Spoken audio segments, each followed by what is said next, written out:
निजाम तोंडघशी पडला, मराठवाडा भारतात झाला. निजाम तोंडघशी पडला, मराठवाडा भारतात झाला. हजारो सलाम या दिवसाला महाराष्ट्रात हा एक राष्ट्रीय सण झाला. हजारो सलाम या दिवसाला महाराष्ट्रात हा एक राष्ट्रीय सण झाला. सर्वांना माझा नमस्कार. माझे नाव अनुष्का आहे. आज 17 सप्टेंबर म्हणजेच मराठवाडा मुक्ती संग्राम दिन आपण येथे साजरा करीत आहोत. अशा या संपन्न मराठवाड्यास मला आहे अभिमान. अशा या संपन्न मराठवाड्यास मला आहे अभिमान. म्हणून तर गाते मी मराठवाड्यांचे गुणवान.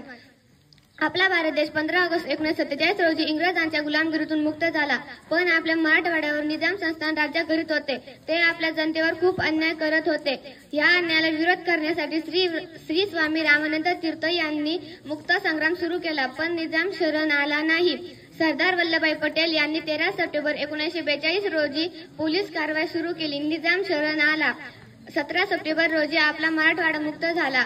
तेव्हापासून 17 सप्टेंबर हा दिवस मराठवाडा मुक्ती संग्राम दिन म्हणून साजरा केला जातो. जय हिंद.